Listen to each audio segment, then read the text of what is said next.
I was sent this whole house filter from SimPure and asked you my opinion on it and make this short video. So let's check out what you get. This is a DB10C-2, and this has two very large filters. This is a whole house system.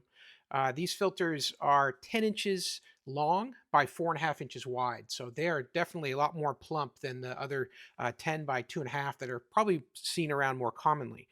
These have a higher capacity. You can flow 15 gallons per minute through this filter system. Everything you're going to get included here is the wrench to be able to remove the filter housings to change the filters.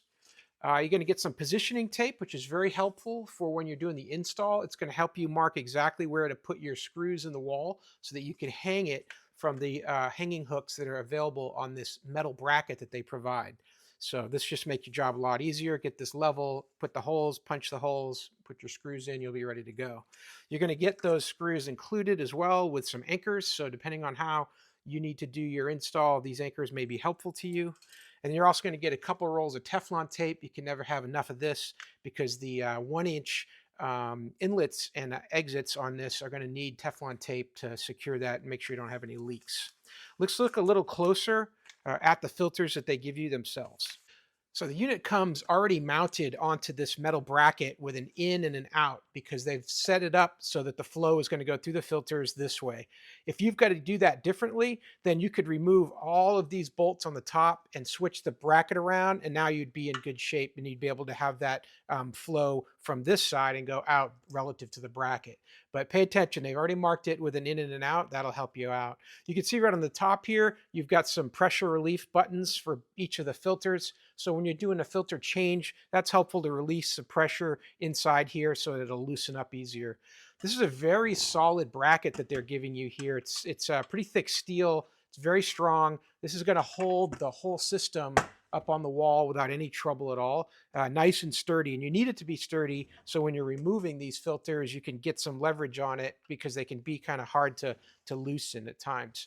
These have 1 inch NPT female entry and exit ports on here. So you're going to want to make sure that you've got the right PEX adapter or whatever you're going to use for your inlet water and exit to be able to use that. 1 inch size, so this is very large.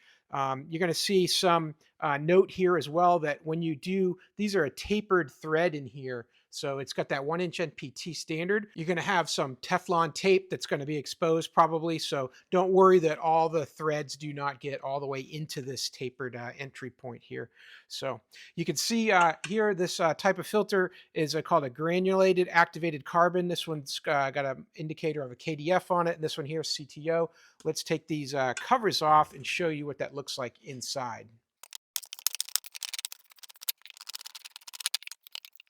So the first one here, this is that CTO style activated carbon block. Goes down to 5 microns. This is going to be helpful for getting rid of chlorine, other kind of foul tastes in the water, make the water taste better. Gets rid of these volatile off-gassing compounds as VOCs, any odors, anything that's in the water. This is going to help with that because it's got a carbon base inside it.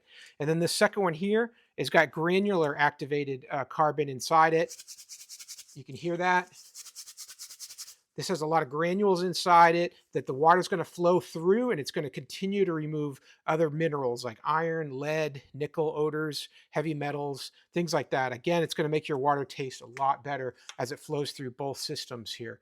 So you've got some filtration happening here down to 5 microns, and then you've got here more of a removal of chemicals in the water and minerals in the water that can't be caught with a filter. So this is going to be part 2, and this is part 1 on the way that that flows in. That's why that's so important. You want to make sure that you've got the right one flowing in at the right location. All right.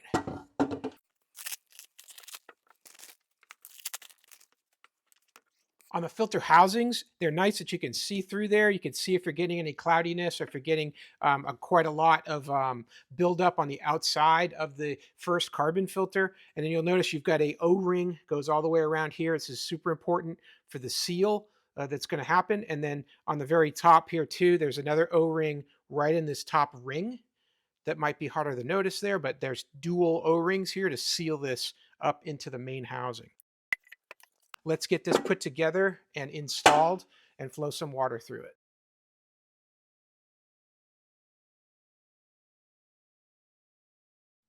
All right, so I've got my system set up, and as you can see, I did do the reverse because the way my water flow goes in. So I reversed the in and the out, and I moved the stickers to the other side. And now I've got my CTO cartridge here and my KDF here. And I'm going to go ahead and turn on the water. You'll see it start to fill and check for leaks. So put lots of Teflon tape on the brass fittings on each side that I needed to get to connect to my plumbing, and we should be ready to go.